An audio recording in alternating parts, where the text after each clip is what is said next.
Hi, so today I want to talk about throwing in your job that you hate, following your dreams and getting into being a photographer full time. It seems like a good idea. And what gave me the idea for this video is I've been talking to a friend of mine who's doing exactly that. He's leaving his law job. He's a lawyer, he hates being a lawyer, and he's in the process of looking into opening a studio. So that's what I want to talk about today.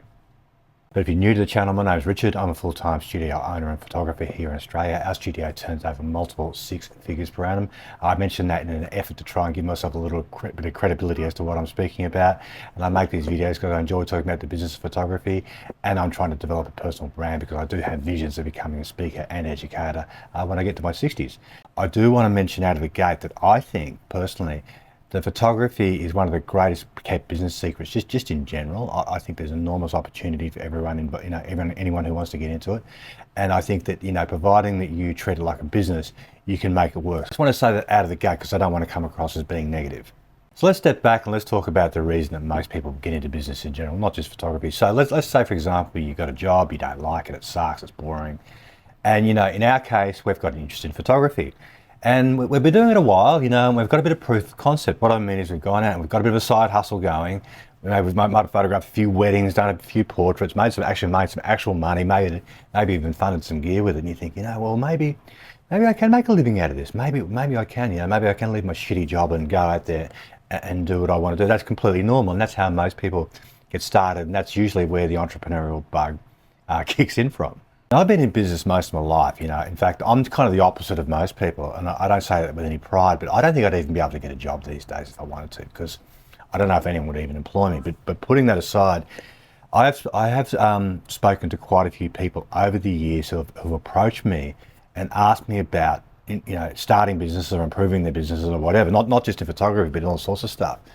And the one thing that I hear constantly is they say, and this is human nature, by the way, they'll say, look, I've got this job and I need to be able to replace that income, otherwise I won't be able to do it. And that's a very common thing to do. That's sort of like the responsible thing to do. You've got like a family or a mortgage, you've got bills to pay, whatever the case may be.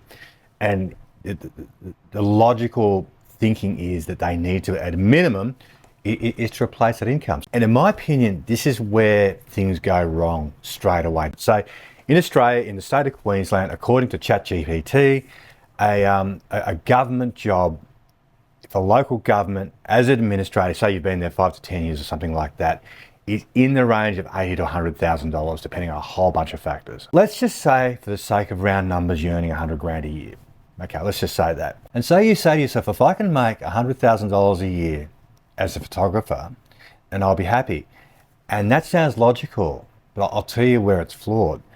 In my opinion, that's actually a step backwards. Okay, now let me explain to you why I think it's a step backwards, because the first thing is you're going to work longer hours. Second, you're going to work harder. 2, you're going to be more stressed. 3, you're not going to have 4, you're not going to have paid holidays and superannuation paid and all that sort of good stuff. And then on top of that, like I said before, if you've had a bit of a side income going on here, like let's just say, for example, you've earned $20,000 a year doing photography as a side hustle, okay? So say you've done a few weddings and a few portraits and a bit of this and a bit of that, then you've got to replace that income as well. So all of a sudden you've got to replace $120,000. And to put it bluntly, you've got to turn over, just this is the roundest numbers of all time, depending on all sorts of things, but probably need to be close to $200,000 just in turnover to replace that income. And that's quite a lot of turnover when you're starting out. So we're talking about approximately $4,000 a week. Another thing I can talk about from experience and other people I've spoken to as well, and this is very common with new business owners, is that you start your business with enormous enthusiasm. In fact, it's usually your enthusiasm that gets you started, okay? But after a while, let's say you've been doing it a year or whatever, what a lot of people find is, and what I found was, I had to work through this, is that resentment starts to creep in.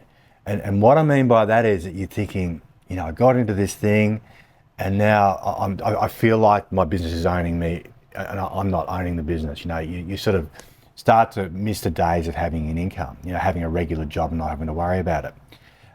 Because what happens is business can get hard, like there's ups and downs. And the other thing too is with business, it constantly changes. So that's worth keeping that in the back of your mind.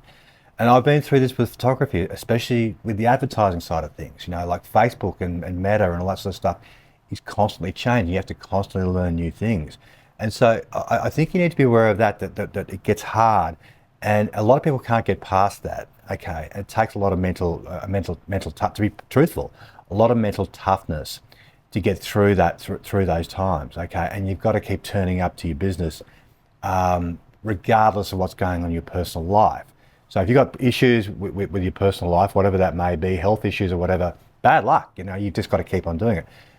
So what I personally think you need to do, and again, just my opinion, you can think whatever you want, but I think that if you're, let's using $100,000 a year as an example, I think you need to be going in with a genuine goal of a minimum of making $200,000 a year. I'm sort of getting back to the original thing of what's the point, unless you're going to improve your life. You're going to go to all the hassle of having a business, then why wouldn't you try and improve where you're at? Otherwise, why wouldn't you just stay where you are without all the hassle?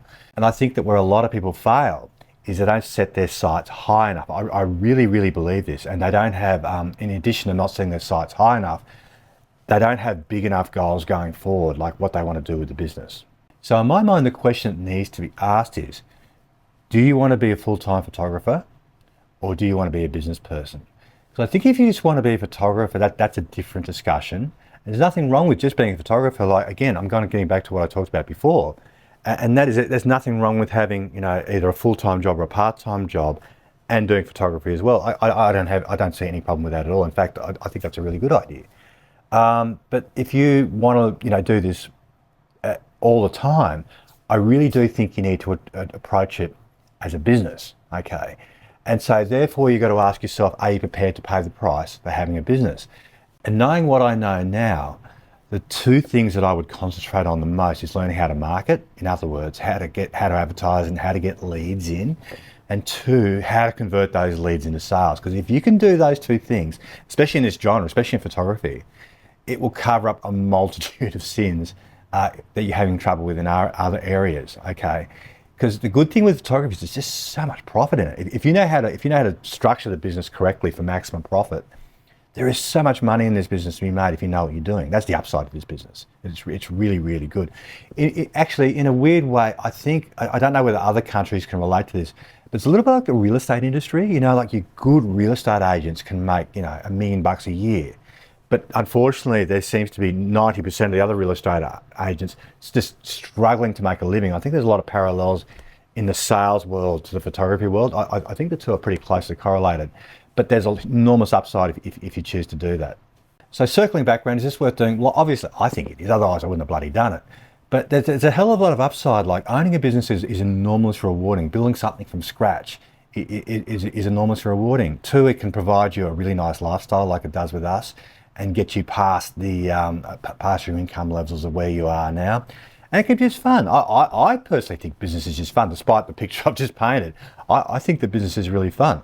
But on the other side of it, to state the obvious, a bad business, a business that loses money or where you're not making any money is just awful. Like, it's just absolutely awful. And sadly, most businesses fail. And I think that the reason that most businesses fail is because they don't approach it correctly from the outset, like I kind of alluded to, that's a big topic of conversation. But essentially that, most people, when they open a business, they go, you know what, I really love fixing motorbikes. I'm going to open a motorcycle repair shop. Or I really like remote control cars. I'm going to open a remote control shop or an online store or something like that. Usually there's some interest that they've got.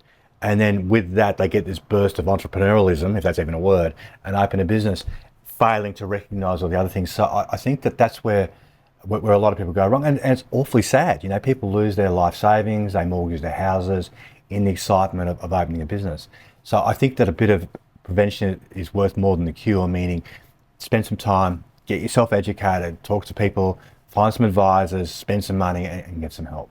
But to wrap this up, and I said this right at the beginning, I think that the business of photography is honestly one of the best kept secrets I can think of. I look at our studio here, and like I said right at the beginning, like we turn over hundreds of thousands of dollars a year, every year, without a lot of investment. The only thing that really you need is a portrait studio, is a studio of some sort, and you can do that on your property, at your house.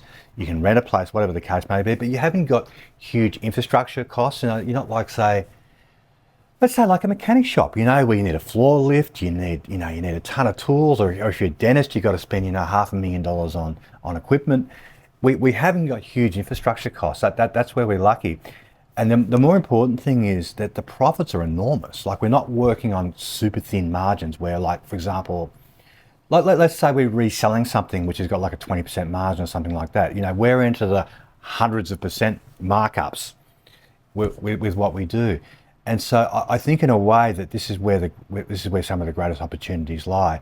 And if you're prepared to do all those hard things and get stuck into it and really treat business as a business, treat it as a learning journey, be humble. And I refer to myself when I say that I still try and learn something every day. I think you can do it. I really do. I think that the thought that photography is dead because of all the technology, I don't agree with that at all. I think that's something that people say who have failed in business. And I think that especially in the world of portraits, I think there's a ton of money to be made if you know what you're doing, but providing you're prepared to pay the price to do it. There you go. Look, I hope you got something out of that. If you did get something out of it, I would love you to like the channel. If you're not subscribed to the channel, I would love you to subscribe. Allegedly, those things really help with the YouTube algorithm. I'd love you to make a comment too. I'd love to know what you think. I'd like to know if you think I'm wrong. If you think I'm wrong, for God's sake, tell me. I don't care. Like, that's just what I think. And that's been my experience. But look, I will leave it there. Thank you for watching. I really appreciate it. Have a great week, and I'll see you in the next video. Thank you for watching.